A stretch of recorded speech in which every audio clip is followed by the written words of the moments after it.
ஆமென். எல்லாரும் எடுத்துக்கொள்ளுங்கள்.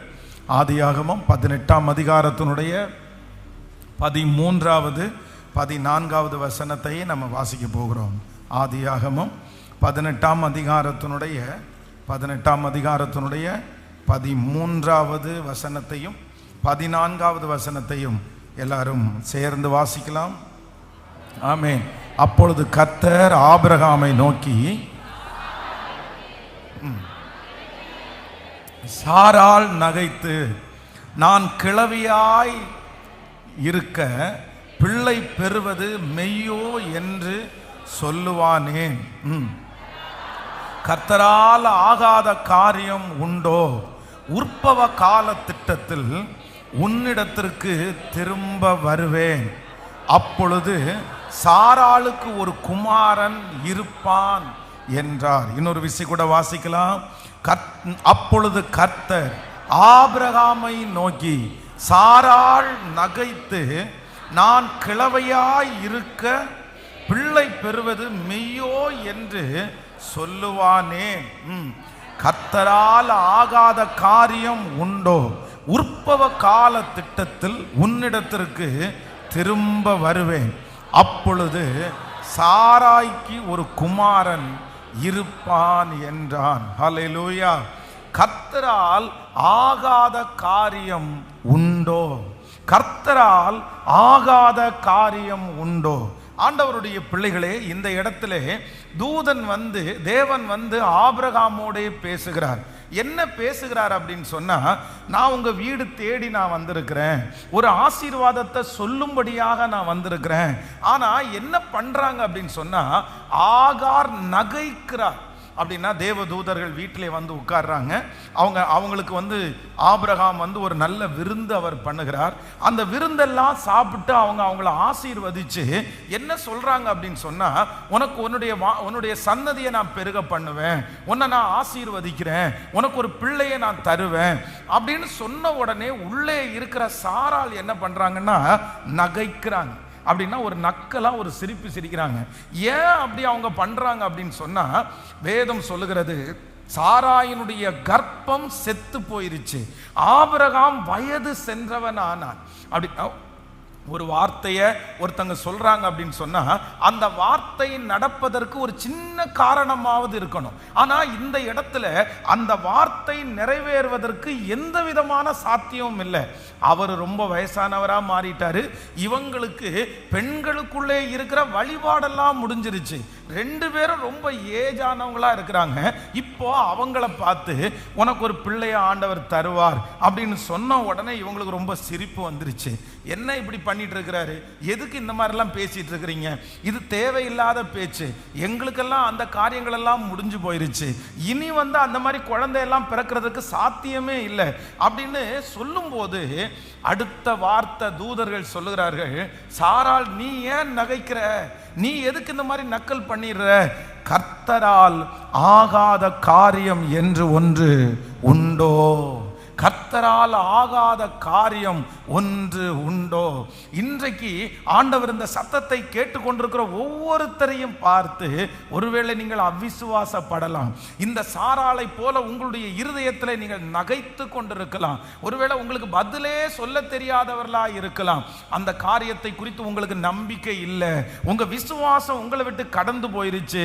எத்தனை வார்த்தைகளை சொன்னாலும் அதை நம்பக்கூடிய ஒரு சூழ்நிலை கூட உங்களுக்கு இல்லாம இருக்கலாம்.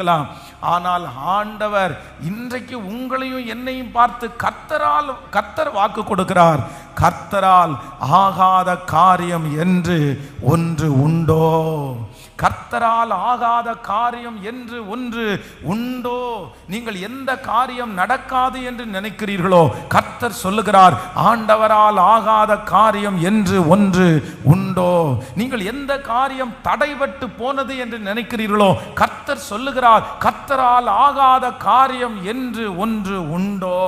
கர்த்தரால் ஆகாத காரியம் என்று ஒன்றுமே இல்லை. அவரால் எல்லாவற்றையும் செய்ய முடியும். நீங்கள் எதெல்லாம் முடியாது என்று நினைக்கிறீர்களோ அந்த காரியத்தை ஆண்டவரால் செய்ய முடியும். ஆண்டவரால் செய்ய முடியும் என்கிறதை சாராளுடைய வாழ்க்கையிலே கர்த்தர் நிறைவேற்றினது உண்டானால் உங்களுடைய என்னுடைய வாழ்க்கையிலே அந்த காரியம் கர்த்தரால் ஆகும் என்று கர்த்தர் செய்து முடித்து உங்களையும் என்னையும் சாட்சியாய் நிறுத்துவேன் என்று கர்த்தர் வாக்கு கொடுக்கிறார். இந்த பிள்ளையை திருத்தவே முடியாதுன்னு சொல்லலாம். இந்த கடன் பிரச்சனையை ஒன்னால முடிக்கவே முடியாதுன்னு சொல்லலாம். எந்தெந்த காரியமெல்லாம் ஆகாதுன்னு நினைச்சு வந்திருக்கிறீங்களோ, எந்தெந்த காரியமெல்லாம் இனி நடப்பதற்கு வாய்ப்பே இல்லைன்னு நினைச்சு வந்திருக்கிறீங்களோ, அந்த காரியத்துல எல்லாம் இன்றைக்கு ஆவியானவர் உங்களையும் என்னையும் பார்த்து தெளிவாய் கர்த்தர் பேசுகிறார். கர்த்தரால் ஆகாத காரியம் என்று ஒன்று உண்டோ? மனிதர்கள் ஒருவேளை சொல்லலாம் இது ஆகாதுன்னு சொல்லலாம், ஒருவேளை தலைவர்கள் சொல்லலாம் இது என்ன பண்ணினாலும் இது ஆகாதுன்னு சொல்லலாம், நீ எங்க போனாலும் இது நடக்காது, நீ எவ்வளவு உழைச்சாலும் இது நடக்காது, நீ தலைகீழ நின்னா கூட இந்த காரியம் சரி பண்ண முடியாது. பல மனிதருடைய வார்த்தையை கேட்டு நீங்கள் சோர்ந்து போய் வந்திருக்கலாம். ஆனால் உங்களை பார்த்தும் என்னை பார்த்தும் கர்த்தருடைய வார்த்தை வருகிறது. கர்த்தரால் ஆகாத காரியம் என்று ஒன்று உண்டோ? அந்த காரியம் கர்த்தரால் ஆகும். அந்த குழந்தைக்கு கர்த்தருக்கு ஒரு அற்புதம் செய்ய போகிறார். உங்கள் காரியம் கர்த்தரால் நடக்க போகிறது. நம்புறவங்க முழு பலத்தோடு ஆமென் சொல்லுவோம். கர்த்தரால் ஆகாத காரியம் உண்டோ? ஆண்டவரால் ஆகாத காரியம் உண்டோ? அதுதான் மார்த்தாளும் மரியாளும் சொல்லும்போது சொல்லுகிறார்கள், ஆண்டவரே உயிர்த்தெழுதல் நடக்கும், ஆனா எப்ப நடக்கும் அப்படின்னு சொன்னா அது ஒரு காலத்துல நடக்கும், அது ஒரு நாள்ல நடக்கும். என் சகோதரன் பிழைத்திருப்பான் எங்களுக்கு தெரியும், ஆனா இன்னைக்கு இது நடக்காது, இந்த சூழ்நிலையில் இது நடக்காது. எல்லாரும் ஒரு நாள் உயிரோடு எழும்பும் போது என் சகோதரனும் உயிரோட எழும்புவான். ஆனா இன்னைக்கு இந்த சிச்சுவேஷன்ல என் சகோதரன் மரித்து 4 நாளாயிருச்சு. அதான் யூதா ஜனங்களுக்குள்ளே ஒரு மனிதன் மரிச்சு போனா 3 நாள் வரைக்கும் அந்த ஆவி சுத்திட்டு இருக்கும், 3 நாள் வரைக்கும் ஒருவேளை உயிரோட கூட வந்திருக்கலாம் அப்படின்னு சின்ன அற்ப நம்பிக்கை சிலருக்குள்ள இருந்துச்சு. ஆனா இப்போ 4வது நாள் ஆனதுனால இது நாறி போயிருச்சு, இது நடக்கவே நடக்காது, இனி உயிரோட வருகிறது என்று சாத்தியம் இல்லைன்னு நினைக்கும் போது கர்த்தரால் ஆகாத காரியம் என்று ஒன்று உண்டோ? உங்க பிள்ளைய கர்த்தர் திரும்ப கொண்டு வருவார். இது கர்த்தரால் ஆகும், இது கர்த்தரால் ஆகும். இந்த காரியம் மனிதனால் முடியாது. ஆனால் கர்த்தர் சிலரை பார்த்து தீர்க்க தரிசனமா வாக்கு கொடுக்கிறாரு. நீ மனசை தளர விடாத மகளே, இது கர்த்தரால் ஆகும். கர்த்தரால் ஆகாத காரியம் உண்டோ? கர்த்தரால் ஆகாத காரியம் உண்டோ? ஆமென். கொஞ்ச நேரத்துக்கு முன்னாடி ஒரு சாட்சியை நம்ம வாசிச்சோம். ஜார்க்கண்ட்ல இருந்து வந்த ஒரு சகோதரி வந்து அந்த சாட்சியை எழுதியிருந்தாங்க. ஆனால் அந்த சாட்சியில் அவங்க எழுதியிருந்தது ரொம்ப கொஞ்சமானது. ஆனால் அவங்களுடைய ஸ்டோரி வந்து ரொம்ப பெருசு. அப்படின்னா ஜார்க்கண்ட்ல இருந்து இங்கே வந்து அவங்க தன்னுடைய தாயார் வீட்டில் குடியிருக்கும் போது அவருடைய கணவனார் வந்து டைவர்ஸ் நோட்டீஸை அனுப்பிட்டார். அவ்வளோதான். இவங்களுக்கும் என்ன தோணுது அப்படின்னா, பாஸ்டர் எனக்கும் விருப்பமே இல்லை, நான் என்ன மாதிரி பண்ண முடியும், ஏன்னா அவரால் ரொம்ப கஷ்டப்பட்டாச்சு, நான் நிறைய கஷ்டப்பட்டுட்டேன், அதனால நானுமே அந்த முடிவோட தான் இருக்கிறேன், நான் சைன் போட்டு கொடுத்துறவா, இதுக்கு மேலே வந்து ஒன்றுமே பண்ண முடியாது. அது ஒரு நெருக்கமான ஒரு சூழ்நிலை. என்னுடைய கணவனார் ஒரு தீர்மானம் எடுத்தாருன்னா கண்டிப்பாக அதை நிறைவேற்றிடுவார், அது மாற்று கருத்தே இல்லை. இனி அவர் மாறுவார் என்ற நம்பிக்கை எனக்கு இல்லை. ஆனால் கொஞ்சம் பொறுமையாக சொல்லி, இல்லை கொஞ்சம் வெயிட் பண்ணுங்க, ஆண்டவரால் முடியாதது என்ன இருக்குது, ஆண்டவரால் முடியாதது என்ன இருக்கு. அன்றைக்கு அவர்கள் 4 மாதத்துக்கு முன்னாடி வரும்போது அவங்க குடும்பம் ஒன்று சேரும்ன்ற நம்பிக்கை அவங்களுக்கும் இல்லை, சுற்றி இருந்த யாருக்குமே அந்த நம்பிக்கை இல்லை. ஆனா இன்னைக்கு சாட்சி எழுதி கொடுக்கும் போது நான் நம்புறேன், கர்த்தரால் ஆகாத காரியம் என்று ஒன்று உண்டோ? கர்த்தரால் ஆகாத காரியம் என்று ஒன்று உண்டோ? சகோதரியே, ஆண்டவர் இன்றைக்கு உங்களுக்காக தான் பேசுகிறார். சகோதரனே, ஆண்டவர் தான் உங்களுக்காக கர்த்தர் பேசுகிறார். எவரையும் மேன்மைப்படுத்தவும் பலப்படுத்தவும் கர்த்தருடைய கரத்தினால் ஆகும். அவரால் ஆகாதது என்று ஒன்றும் இல்லை, அவரால் முடியாதது என்று ஒன்றும் இல்லை. கர்த்தரால் ஆகாத காரியம், நல்ல கரங்களை தட்டி உம்மால் ஆகாத காரியம் ஒன்றுமே இல்லை. ஆமென். இந்த சாராய் வந்து இந்த இடத்துல நகைக்கிறதற்கு ஒரு காரணம் இருந்துச்சு. ஆண்டவரை நம்புகிறார்கள், ஆண்டவரை விசுவாசிக்கிறாங்க. அவங்க அன்னைக்கும் ஆண்டவருடைய பிள்ளைகளாக தான் இருந்தாங்க. ஆபிரகாம் வந்து எந்த ஊழியத்திலையும் குறை வைக்கவே இல்லை. லோத்து கூட அந்த தூதர்களை சந்திக்கும் போது வந்து கொஞ்சம் வித்தியாசமாய் அப்படின்னா ரொம்ப ஈடுபாடோட சந்திக்காதது மாதிரி தெரியும். ஆனால் ஆபிரகாம் வந்து அந்த ஊழியக்காரங்களை சந்திக்கும் போது பார்த்தீங்கன்னா அவ்வளோ சின்சியராக சந்திக்கிறாரு. மதியான உஷ்ண வேளையில் அவங்க வீட்டுக்குள்ளே வரும்போது அவங்கள தங்க சொல்லி அவங்களுக்கு வந்து சாப்பாடு கொடுத்து அவங்கள எங்கள் வீட்டில் தங்கிட்டு போங்க அப்படின்னு வருந்தி அவரை அழைக்கிறார். அவருடைய ஊழியத்தில் அவங்க குறை வைக்கல, அவங்க ஜெபத்தில் அவங்க குறை வைக்கல, ஆண்டவரை நம்புறதுல எதுலையுமே குறை வைக்கல. ஆனால் சாராயினுடைய வாயிலிருந்து நகைத்தாள், அவள் சிரித்தாள். ஏன் இந்த மாதிரி எனக்கு அவளால் நம்ப முடியலன்னா, அந்த சாராய்க்கு ஒரு சூழ்நிலை இருந்துச்சு. அந்த சூழ்நிலையையும் ஆண்டவருடைய வாக்கு தத்தத்தையும் பார்க்கும்போது அவர்களால் என்ன பண்ண முடியலன்னா இந்த வார்த்தையை நம்பவே முடியல. ஆனால் நான் நம்புகிறேன், நீங்களும் நானும் ஆராதிக்கிற கர்த்தர் சூழ்நிலையை விட பெரிய தேவன், சூழ்நிலையை விட பெரிய தேவன். கர்த்தரால் ஆகாத காரியம் உண்டோ? உங்களை பார்த்தே நீங்க கேட்கணும், உங்களுடைய சோர்வை பார்த்து நீங்க கேட்கணும், அநேக நாட்களாக பதில் வராத ஜெபத்தை பார்த்து நீங்க கேட்கணும், கர்த்தரால் ஆகாத காரியம் ஒன்று உண்டோ? ஆமென். விசேஷமாக ஒரு 3 விதமான சூழ்நிலைகளை குறித்து இன்றைக்கு நான் உங்களோட பேச போறேன். அப்படின்னா ஆண்டவர் கொடுத்த வாக்கு தத்தங்கள் வந்து உங்க வாழ்க்கையில கண்டிப்பாக மாறவே மாறாது. ஆபிரகாமை பார்த்து ஆண்டவர் வாக்கு கொடுக்கிறார். என்ன வாக்கு கொடுக்கிறார் அப்படின்னா, உன்னை நான் வந்து வானத்து நட்சத்திரங்களைப் போல பெருக பண்ணுவேன், உன்னை கடற்கரை மணலை போல பெருக பண்ணுவேன், உன்னை பூமியின் தூளை போல பெருக பண்ணுவேன். அப்படின்னா இந்த ஆபிரகாமுக்கு ஆண்டவர் கொடுத்த ஆசீர்வாதம் என்ன அப்படின்னா, லெவல்ல இல்லாத ஆசீர்வாதம், கட்டுப்படுத்த முடியாத ஆசீர்வாதம், நினைக்க முடியாத ஆசீர்வாதம், அவ்வளவு பெரிய பிளஸிங், அவ்வளவு பெரிய வாக்கு தத்தத்தை ஆண்டவர் வந்து ஆபிரகாமோட ப்ராமிஸ் பண்ணியிருந்தாரு. ஆனா இப்ப பாத்தீங்கன்னா ரொம்ப வித்தியாசமான ஒரு சூழ்நிலை. இந்த 3 சூழ்நிலையில நீங்கள் இருந்தாலும் நான் நம்புகிறேன், கர்த்தரால் ஆகாத காரியம் என்று ஒன்றுமே இல்லை. ஸோ நம்பர் 1, முதலாவதாக ஒரு வசனத்தை நம்ம வாசிக்கலாம். அந்த முதல் சூழ்நிலையை குறித்து வேதத்தில் அப்போஸ்தலர் 7ஆம் அதிகாரத்தினுடைய 5வது வசனத்தை வாசிக்கலாமா? அப்போஸ்தலர் நடபடிகள், ஆமேன், 7ஆம் அதிகாரத்தினுடைய 7ஆம் அதிகாரம் 5வது வசனத்திலிருந்து வாசிக்கலாம். இதிலே ஒரு அடி நிலத்தை ஆகிலும் அவனுடைய கையாட்சிக்கு கொடாமல் இருக்கையில், அவனுக்கு பிள்ளை இல்லாதிருக்கும் போது உனக்கும் உன் சந்ததிக்கும் உன் பின் வரும் உன் சந்ததிக்கும் இதை சுதந்திரமாக தருவேன் என்று அவனுக்கு வாக்குத்தத்தம் பண்ணினார். இன்னொரு விஷயம் கூட வாசிக்கலாம். ஆமென். இதிலே ஒரு அடி நிலத்தை ஆகிலும் அவனுடைய கையாட்சிக்கு கொடாமல் இருக்கையில், அவனுக்கு பிள்ளை இல்லாதிருக்கும் போது உனக்கும் உன் பின்வரும் உன் சந்ததிக்கும் இதை சுதந்திரமாக தருவேன் என்று அவனுக்கு வாக்குத்தத்தம் பண்ணினார். ஆண்டவருடைய பிள்ளைகளே, இந்த வசனத்தினுடைய அர்த்தம் என்ன அப்படின்னா, ஆண்டவர் வந்து ஒரு வாக்குத்தத்தம் பண்ணுகிறார். யாரோட ஆண்டவர் வாக்குத்தத்தம் பண்றார் அப்படின்னு சொன்னா, ஆபிரகாமோட ஆண்டவர் வாக்குத்தத்தம் பண்ணுகிறார். என்ன வாக்குத்தத்தத்தை ஆண்டவர் சொல்றார் அப்படின்னு சொன்னா, உன்னுடைய சந்ததி பூமியின் மணலத்தனையா இருக்கும், உன்னுடைய சந்ததி வானத்து நட்சத்திரங்களை போல் இருக்கும், உன்னுடைய சந்ததி வந்து இந்த தேசத்தினுடைய புழுதியை போல இருக்கும் அப்படின்னு ஆண்டவர் வந்து ஒரு வாக்குத்தத்தத்தை கொடுக்கிறாரு.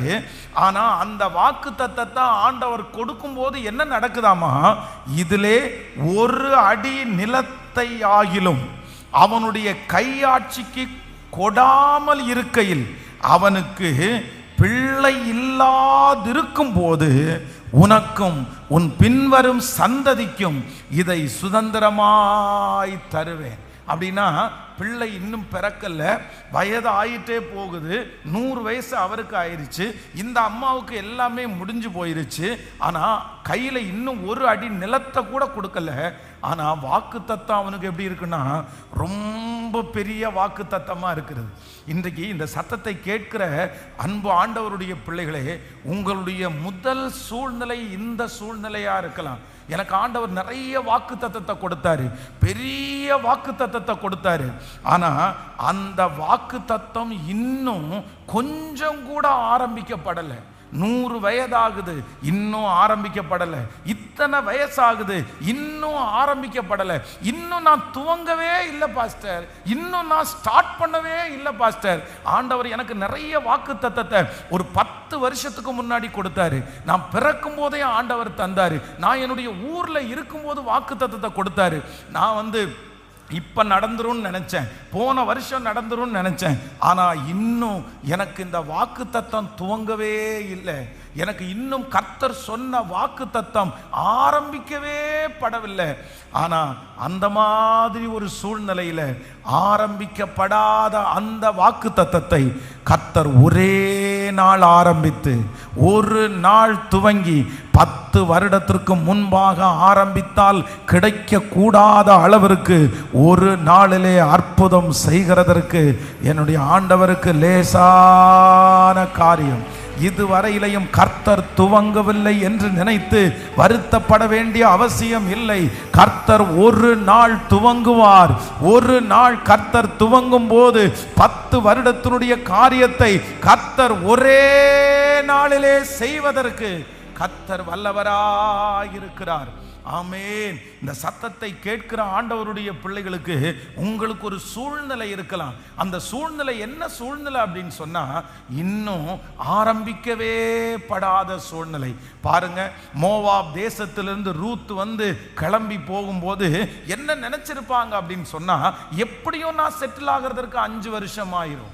நான் அந்த ஊருக்கு போய் அந்த ஊர்ல பழகி அங்க இருக்கிற ஜனங்கள் எல்லாம் என்ன நல்லவான்னு கண்டுபிடிச்சு அத்தனை பேருக்கு ஒரு நம்பிக்கை அந்த நம்பிக்கை நிமித்தமாய் யாராவது ஒருத்தர் கல்யாணம் பண்ணி நான் அப்படி என்னுடைய இழந்து போன இந்த வாழ்க்கையை ஸ்டார்ட் பண்ணணும்னா, நான் ஆரம்பிக்கணும்னா குறைஞ்சது 5 வருஷமாவது ஆகணும். 5 வருஷம் இல்லாம கண்டிப்பா நான் ஒரு குடும்ப வாழ்க்கையை ஆரம்பிக்க கூட முடியாது அப்படின்னு தான் இந்த ரூத் நினைச்சிட்டே போறாங்க. ஆனா நினைச்சிட்டு போகும்போது வேதம் சொல்லுது, ஊருக்கு போய் காலடி எடுத்து வச்ச உடனே முதல் கடந்து போகிறார். தன்னுடைய வீட்டை விட்டு கடந்து போய் முதல் காலடி ஒரு நிலத்தில் எடுத்து வைக்கிறாங்க. வேதம் சொல்லுகிறது, எதேர்ச்சியாய் அவள் காலடி எடுத்து வைத்த நிலம் அது யாருடையதா இருந்ததென்றால் அவளை திருமணம் பண்ண போகிற போவாசுடையதா இருந்தது. 5 வருடம் தாண்டி தான் என்னுடைய வாழ்க்கை இன்னைக்கு ஆரம்பிச்சாலும் 5 வருஷம் தாண்டி தான் நான் வெற்றி அடைய முடியும்.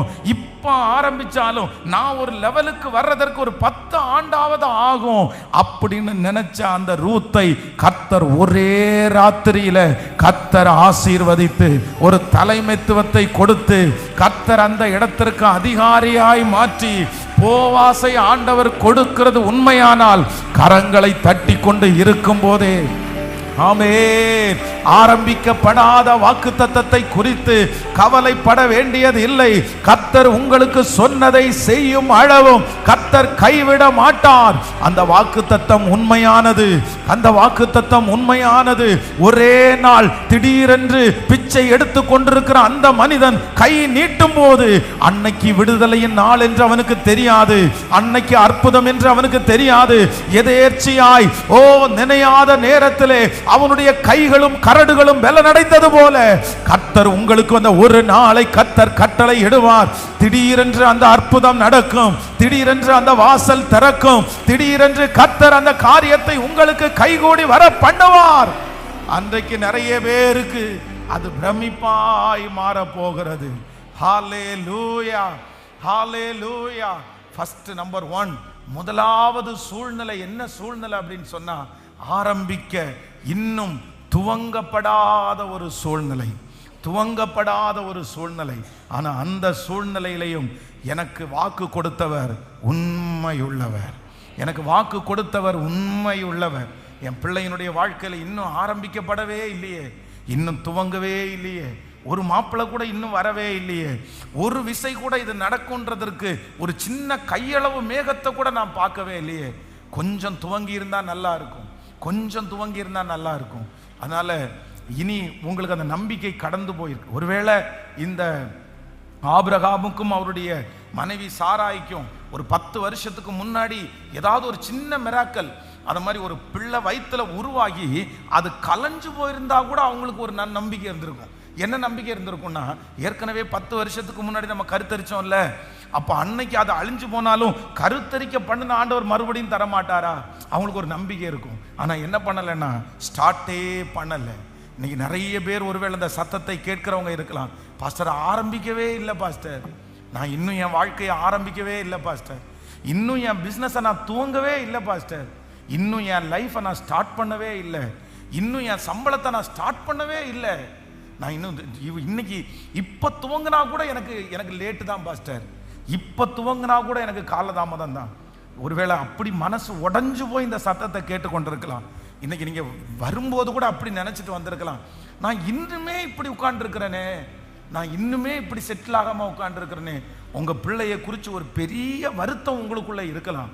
அவன் வாழ்க்கையை இன்னும் ஆரம்பிக்கவே இல்லையே பாஸ்டர், அவன் துவங்கவே இல்லையே, இனி அவன் ஆரம்பித்து, இனி அவன் நின்று, இனி அவன் சம்பாதிச்சு, இனி அவன் கல்யாணம் பண்ணி, இனி அவங்க பிள்ளைகளை இது பண்ணி என்ன பண்ண போகிறான், என்ன செய்ய போகிறான், இவ்வளோ வயசாச்சு, குழந்தைகள் ஆச்சு, பிள்ளைங்க படிக்க ஆரம்பிச்சிட்டாங்க, இப்படி பல எண்ணங்கள் உங்களுக்குள்ளே ஓடிக்கொண்டே இருக்கலாம்.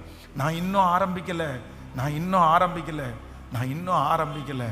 ஆனால் என் தேவன் சூழ்நிலையை காட்டிலும் பெரியவர். அவர் வாக்கு தத்தத்தில் உண்மையுள்ள கர்த்தர். அவர் உங்களுக்கு சொன்னதை செய்து முடிப்பார். உங்கள் வாக்கு தத்தங்கள் எல்லாம் பெரிய வாக்கு தத்தம். சின்ன வயசுல உங்களுக்கு கொடுத்த வாக்கு தத்தம் ரொம்ப பெருசு, உங்கள் பிள்ளைகளுக்கு கொடுத்த வாக்கு தத்தம் ரொம்ப பெருசு. அவர் ஆரம்பிப்பார். அவர் திடீரென்று ஒரு நாள் ஆரம்பிப்பார். ஒரே நாளிலே ஆசரிப்பு கூடாரத்துக்குள்ளே வைக்கப்பட்டிருக்கிற அந்த சின்ன குச்சி ஒரு நாளிலே முளைத்தது, ஒரு நாளிலே இலை வந்தது, ஒரு நாளிலே காய் காய்த்தது. அந்த நாளிலே அந்த காய் கனியாய் மாறினது உண்மையானால் 24 மணி நேரத்துக்குள்ள, ஏன் ஒரு நைட்டுக்குள்ள, ஒரு ராத்திரிக்குள்ள அற்புதம் செய்கிற கர்த்தர் கரங்களை தட்டி கொண்டு இருக்கும் போதே, அப்பா இது பிரசங்கம் பண்ணுகிறது உங்க வார்த்தை, பிரசங்கம் பண்ணுகிறது உங்க வார்த்தை. இப்போ இப்போ இப்போ அந்த சூழ்நிலையில யார் வந்திருந்தாலும் இப்ப துவங்கி இருங்க ஆண்டவரே, பெஸ்டா துவங்கி இருங்க ஆண்டவரே. 10 வருஷமா செய்ய முடியாததை உம்முடைய துவக்கம் கொண்டு வந்து சேர்க்கட்டும். கைகளை தட்டி ஜெபிக்க ஜெபிக்க ஜெபிக்க வாலிப தம்பிக்கு அந்த அற்புதம் நடக்குது. வாலிப தங்கச்சியினுடைய வாழ்க்கையில கர்த்தர் அந்த அற்புதத்தை செய்வாராக. ஸ்தோத்திரம் ஸ்தோத்திரம் ஸ்தோத்திரம் ஸ்தோத்திரம். ஹalleluya.